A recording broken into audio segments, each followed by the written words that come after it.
بسم الله الرحمن الرحيم وإذ أخذنا ميثاق بني إسرائيل لا تعبدون إلا الله وبالوالدين إحسانا وذي القربى واليتامى والمساكين وقولوا للناس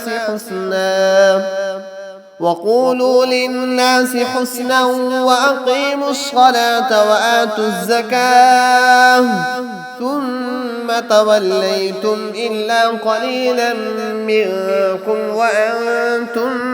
معرضون وإذ أخذنا ميثاقكم لا تسفكون دماءكم ولا تخرجون أنفسكم من دياركم ثم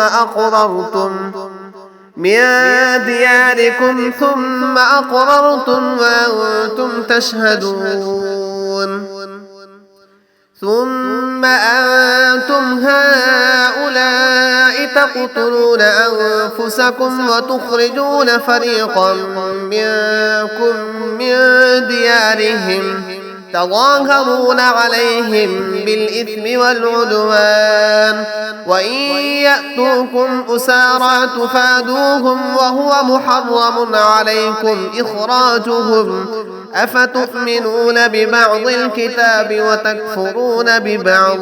فما جزاء من يفعل ذلك منكم إلا خزي في الحياة الدنيا ويوم القيامة يردون إلى أشد العذاب وما الله بغافل عما تعملون أولئك الذين اشتروا الحياة الدنيا بالآخرة فلا يخفف عنهم العذاب ولا هم ينصرون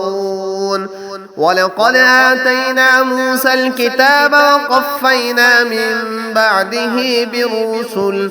وآتينا عيسى ابن مريم البينات وأيدناه بروح القدس أفكلما جاءكم رسول بما لا تهوى أنفسكم استكبرتم ففريقا كذبتم وفريقا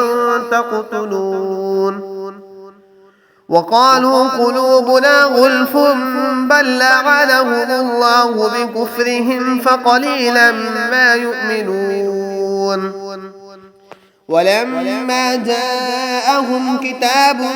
من عند الله مصدق لما معهم وكانوا من قبل يستفتحون على الذين كفروا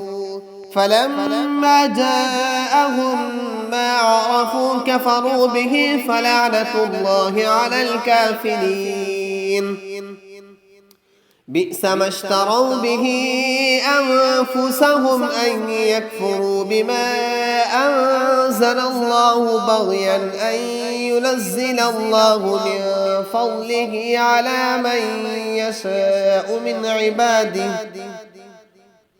فباءوا بغضب على غضب وللكافرين عذاب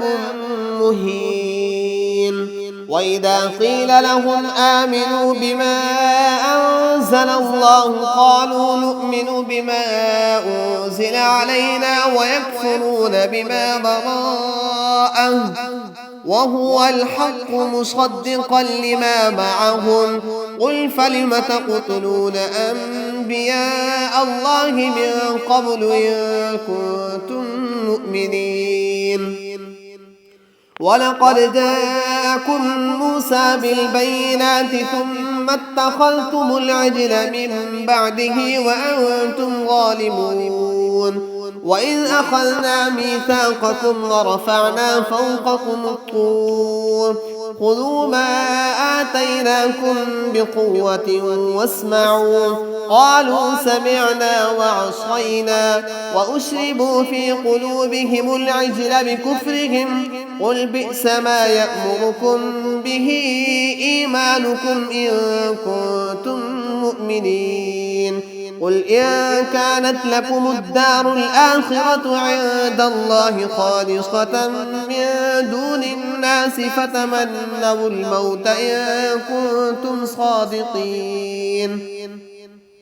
ولن يتمنوه أبدا بما قدمت أيديهم والله عليم بالظالمين